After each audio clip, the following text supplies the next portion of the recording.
Hey guys, Juan here, and in this video I'm going to talk about the iRobot 670's vacuum that I purchased and what it's like now, 1 month later. You can go your own way. Go your own way. Hey guys, Juan here. Thanks for stopping by my channel and checking out this video. So I'm assuming you're in the market to buy a new robot vacuum and you're looking at possibly the 670 series, this one right here. This is the one that I made a video on just about a month ago stating that it was the best robot vacuum out there. And I still think that today, 1 month later. Also, to help you out, there will be a link in the description below of where you can get one of these kind of robots. So after using this thing for about a month, some of the best things that I really like about it is the ease of use. It is so easy to use. I mean, it's very user friendly. You don't have to be a tech genius to be able to use these things. They make them so user friendly for anybody at any age, at any level of tech to be able to use these smart vacuums. You can control these things from your app and you can schedule them out and you can do all kinds of nifty things with them. But for me, after a month of using it, the only thing I've really ever done with it is just use my phone to start and stop it, okay? So if I've been sitting in my office chair and I'm on my computer, and while it's in the same room that I am and it's kind of doing its thing and going around and cleaning, there has been times where maybe it got hung up because I do have a fan that has a base that's slanted, so sometimes it'll get up on that base and get caught. So I'll be able to just reach over, grab my phone, and hit stop. Very convenient. Don't have to get up. And it's all done through that iRobot home app. Now on the app there are options to where you can schedule it out for certain points of the day, but I've never done that myself. I want to be in the same vicinity of where it's cleaning, so that way if something happens, it gets hung up, or I want to be able to free it up. But if you want to do time management, you can schedule these things to vacuum from whenever you're not home and you're at work or somewhere. And the cool thing is you can schedule it anytime, anywhere, or if you wanted to, if you're out shopping and you wanted to go ahead and clean, you can do it while you're at the grocery store and hit clean and it'll go ahead and start for you. After a month of using this thing, I have been very pleasantly surprised at how well it cleans. It has a 3-stage cleaning system using a 3-step combination of agitation, brushing, and suction to remove dust, dirt, and all kinds of debris that you may have on your carpets or your hardwood floors. I love that the sensors work really well with this thing, and they're able to detect what is around it, whether it be like a chair leg or a bed frame or your dresser. It does very well at sensing what's around it to maybe stop it, turn around, and go the other way. One of the things I did find is that at one of our nightstands we have like an Apple Watch charger or an extension cord that hangs down, and it will go over an extension cord and sometimes get caught up to where you have to go over and free it and pick it up and move it so that way it can continue its job. But yeah, it does get caught up on some of the cords, especially if the cord is pretty flush with the carpet and it doesn't sit up very high. It will get caught sometimes.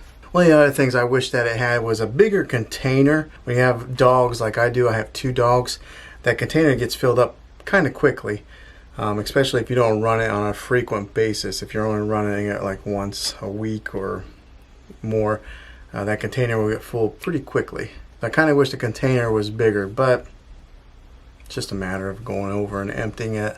You just have to empty it out a little bit more often. I have heard of some people complaining that it's kind of loud, but I mean, it's a robot vacuum. It's like a vacuum cleaner. It's not quite as loud as a normal vacuum cleaner, but I mean, they are a little bit noisy, I guess, but nothing to where it has really bothered me any.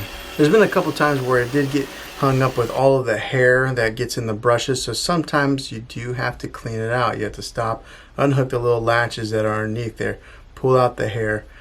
But I think that's pretty normal with any vacuum cleaner that you use. And you'll know when it gets hung up because once it's rolling, you'll see that it kind of like jogs like this a little bit. And then you'll hear a little clicking sound whenever it's not rolling smoothly. That's when you know you need to clean it. I have checked out some of the other robot vacuums, but iRobot is kind of one of the leaders in the industry. I've been pretty pleased with the product that they made with the Roomba 670. Now some of them may be better than others, but I think when it comes down to like a 670 series, I think it's based on the store brand. So like Best Buy will have like a 675 or some 670 something. Walmart may have a 670 series, but there's not a whole lot of difference. Now, if you're anything like me, whenever you vacuum with a regular vacuum, you kind of go in straight lines. I like to see the pattern of the straight lines, and that way I know I pick up every inch of the floor whenever I get done vacuuming. One thing I wish that these robot vacuums did was that, but I know they can't. They're round and they just kind of go in their own motion, zigzagging, crossing, not really in straight lines. Maybe 25 years in the future they might do that, but as of right now they don't. So that's one of the things that comes with these robot vacuums, is they go at their own pace, they go at their own speed, they go at their own way of zigzagging. But I do think that they pick up just about everything.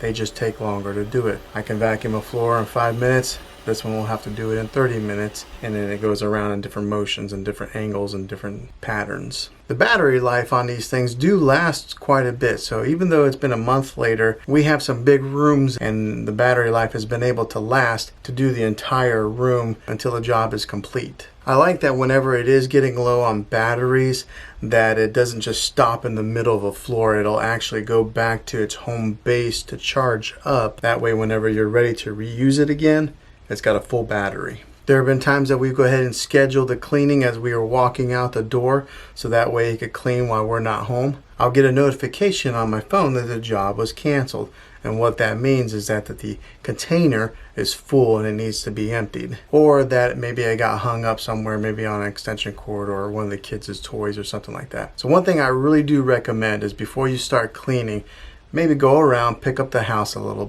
And if there are some areas in your house that you don't want it to go, you might have to block it off. So we wanted it to stay stationary to a particular room, so we blocked off the particular area of a room where we didn't want it to go into. The sensors will detect that there's something in the way, and they'll stop, turn around, and go the other way. I love that it has been very versatile with being able to clean on a carpeted floor or a hardwood floor. It does a pretty good job cleaning on either surface. So iRobot did a pretty good job of engineering and designing something that can clean on a couple different types of surfaces. And like I said before, this is not a sponsor video. I don't work for iRobot or Roomba.